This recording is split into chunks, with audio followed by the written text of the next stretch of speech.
And में हमने एक स्विंग ट्रेड आइडिया दिया हुआ है जिसमें मैंने खुद ट्रेड लिया हुआ है। अडानी के शेयर्स हमेशा ही न्यूज़ में रहते हैं और हिंडनबर्ग साके के बाद कुछ ज़्यादा ही उठापटक हुई है इनके स्टॉक्स में। तो अब ये क्वेश्चन रिटेलर्स के माइंड में आ रहा है कि क्या ये बस एक स्पेकुलेशन है, क्या ये स्कैम था या फिर ये एक लॉन्ग टर्म अपॉर्चुनिटी है। इसको जानने की कोशिश करेंगे। वीडियो के एंड में हमने एक स्विंग ट्रेड आइडिया दिया हुआ है जिसमें मैंने खुद ट्रेड लिया हुआ है। इस फीलिंग के साथ let's start the video and मैं आशा करता हूँ कि एंड तक आप इस वीडियो को देखेंगे और लर्निंग्स को कमेंट में बता के जाएंगे। शेयर जब स्टॉक मार्केट में ट्रेड होता है तो जो नंबर्स होते हैं उसको वॉल्यूम कहते हैं। 100 वॉल्यूम का मतलब है कि 100 ट्रांजैक्शंस हुए उस शेयर के बाई सेल मिलाकर, उससे हम निकालते हैं एवरेज ट्रेड वॉल्यूम। तो इन सारे अडानी के शेयर्स का मैंने एवरेज ट्रेड वॉल्यूम प्लॉट किया है इस चार्ट पर। डेटा को दो पार्ट्स में डिवाइड किया गया है। पहला है जो ये न्यूज आई उसके पहले का फेज, जनवरी 2 से जनवरी 23 तक का फेज।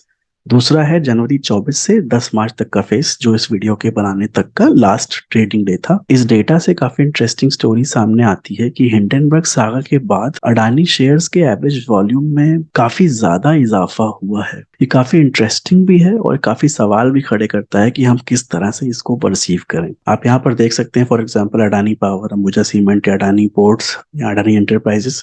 जो ऑरेंज वाला बार दिख रहा है ये न्यूज के बाद के फेज का एवरेज वॉल्यूम प्लॉट किया हुआ है और जो ब्लू वाला है वो हिंडनबर्ग रिपोर्ट आने के पहले का फेज है, जनवरी 2 से 23 तक का। अब वॉल्यूम कैसे पढ़ सकते हैं? जो ये एवरेज वॉल्यूम होता है ये वो सारे ट्रेड्स को कंसिडर करता है जिसमें एफएनओ भी है, इंट्राडे भी है, स्विंग भी है, डिलीवरी भी है, सारे ट्रेड्स हैं। ये जानना जरूरी है कि किस तरह के ट्रेड्स इसमें हुए हैं, ये जानने के लिए या फिर ये समझने के लिए कि क्या ये स्पेकुलेशन चल रहा है या फिर बड़े हाथ शेयर्स पे कब्जा कर रहे हैं सस्ते दामों पर। आगे बढ़ने के पहले एक क्विक रिक्वेस्ट।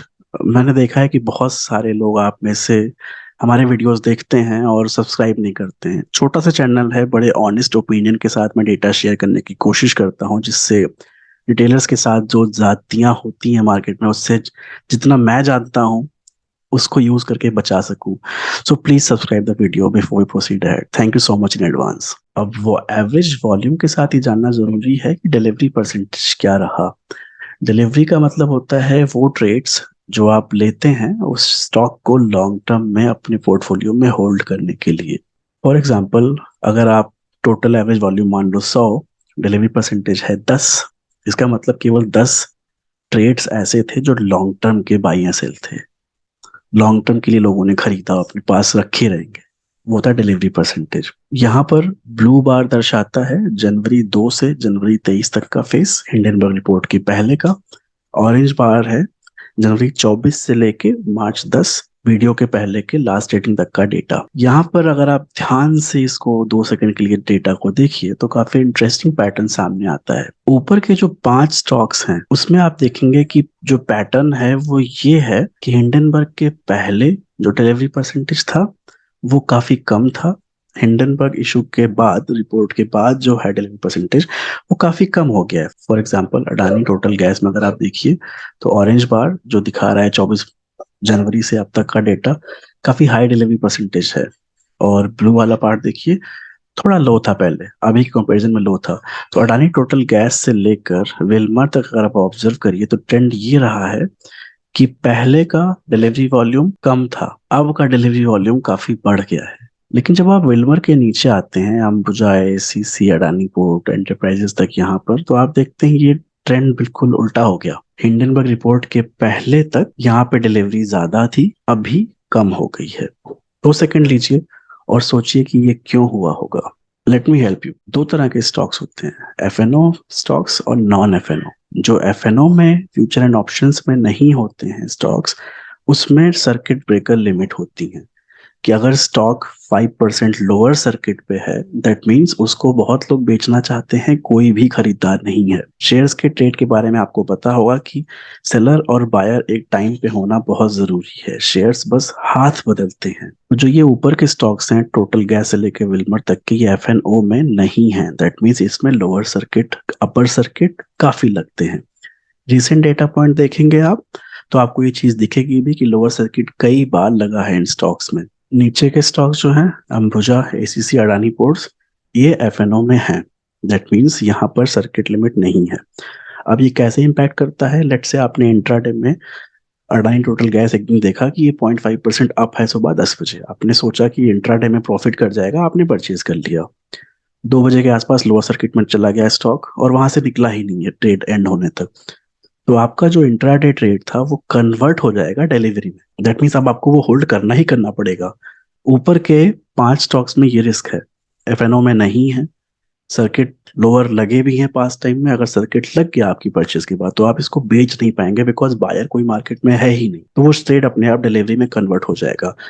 उस कारण से यहाँ पर हिंडनबर्ग सागा के बाद ऐसे लोअर सर्किट बहुत लगे हैं, इस कारण से डिलीवरी परसेंटेज इन स्टॉक्स में हाई हो गया है। ये मेरी थ्योरी है, आप एक थ्योरी मान के इसको आगे बढ़ सकते हैं, और भी थ्योरीज हो सकती हैं, this is one of them. और नीचे के स्टॉक्स में ऐसा क्यों नहीं हुआ है, बिकॉज अगर वो स्टॉक्स एफएनओ में हैं तो उसमें सर्किट ब्रेकर नहीं होंगे। दैट मीन्स अगर आप अभी परचेज करते हैं और शाम को आपको लग रहा है कि आपका जो इंटेंशन था ट्रेड लेने का प्रॉफिट हो गया या फिर स्टॉप लॉस हिट हो गया आपका, तो वहां से आप एग्जिट कर सकते हैं जब चाहें तब। तो यहाँ पर वो नहीं होगा कि आपका इंट्राडे ट्रेड कन्वर्ट हो जाए अगर आप सिस्टम पे बैठे हैं तो।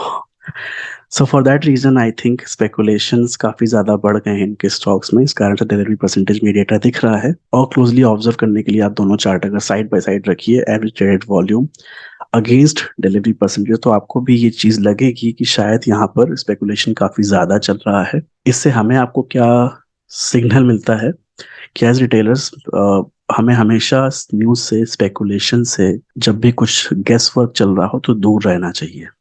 क्या पता अडानी फिर से ग्रो कर जाए, फिर से वहीं पहुंच जाए, बट ये रातों रात नहीं होगा।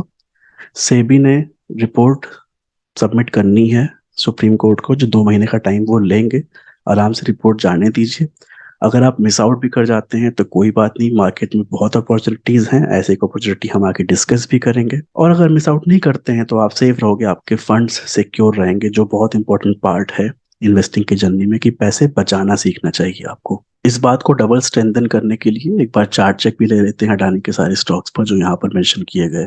आप बस चार्ट्स को देखते जाइए और एक फील लीजिए, जो मैंने पहले भी कहा है कि आप ट्रेंड में ही परचेज करिए, डाउन ट्रेंड में है तो दूर रहिए। ये एंटरप्राइजेस का चार्ट है, सारे सपोर्ट तोड़ के अब ये 20 MA पे ही सपोर्ट ले रहा है, शायद तोड़ दे आगे जाकर। Adani Ports similar kind of हाल, ये थोड़ा 40 MA के ऊपर आ चुका है फिलहाल। ACC, Ambuja, AWL, Wilmar, Adani Green, terrible chart, सबके नीचे पड़ा हुआ है। कोई जरूरत नहीं है इसमें पढ़ने की एज रिटेलर्स, आपको अगर मेरी बात मानिए तो। पावर, ट्रांसमिशन, एटीजीएल चार्ट देख के आपको काफी अंदाजा हो गया होगा कि यहाँ पर क्या करना है। प्लीज आई रिक्वेस्ट दूर रहिए इन सबसे, सॉलिड स्टडी करिए, अच्छे स्टॉक्स पिक करिए, हो सकता है ये आगे दोबारा रिकवर कर जाए, जब होंगे तब ले लीजिएगा। आपको लग रहा होगा कि इस मार्केट में जहाँ हर आदमी कोई ना कोई बाई कॉल देता रहता है, वहां पर मैं किसी चीज को अवॉइड करने के बारे में क्यों कह रहा हूँ। टू बी वेरी ऑनेस्ट, मेरा फ्रैंक इंटेंशन बस ये है कि मैं आप हम सारे लर्नर्स हैं और हमें एक दूसरे के साथ इंफॉर्मेशन शेयर करके अपनी स्ट्रेटजीज को बेहतर करना चाहिए, जिससे हम सॉलिड डिसीजंस ले सकें जो ज़्यादा रोबस्ट रहें और ज़्यादा लॉन्गर रन में प्रॉफिट दे सकें। जैसा कि मैंने प्रॉमिस किया था वीडियो की शुरुआत में, मैं यहाँ पर आपको एक स्विंग आइडिया दूंगा जो मैं ऑब्जर्व कर रहा हूँ closely, which is JBM auto यहाँ पर है। अब यहाँ पर एक चीज़ और मैं मेंशन करूंगा कि मैं ट्रांसपेरेंसी बढ़ाना चाहता हूँ इस फील्ड में। तो मैं ये आपको क्यों दिखा रहा हूँ, बिकॉज मैंने खुद ये ट्रेड लिया हुआ है last week. Let's break the ice between us. मैंने कितना लिया, क्या लिया, ये सब आपको अगली स्क्रीन में पता चल जाएगा कि मैंने कितना परचेज किया हुआ है। This is the data for you. अभी मैंने परचेज किया हुआ है और मंडे को मैं पैटर्न देखकर इसमें और ऐड करने के बारे में सोचूंगा। For legal purposes this is not an investment advice. Please आप अपने रिस्क को देखकर, अपने स्ट्रेटजी को समझकर उसके बाद ही इसके बारे में सोचिए, but do keep a watch.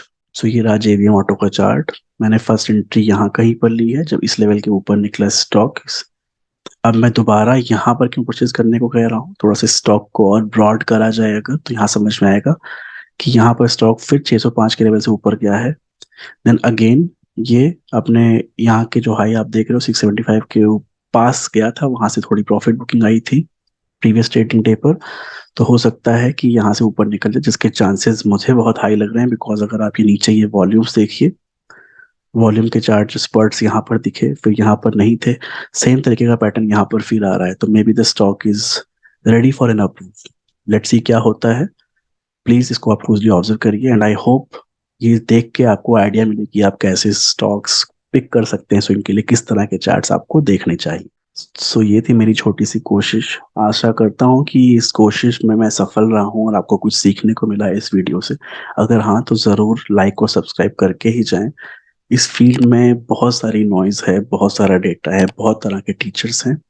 मैंने एक ऑनेस्ट इंटेंशन से शुरुआत की है और आशा करता हूँ आप सबका साथ रहा तो हम इम्प्रूव होते जाएंगे, इस चैनल को बड़ा करेंगे, हमारी लर्निंग को बड़ा करेंगे, हम आप साथ में ग्रो करेंगे एज इन्वेस्टर और बहुत ही अच्छे डिसीजंस ले पाएंगे इन्वेस्टमेंट जर्नी में।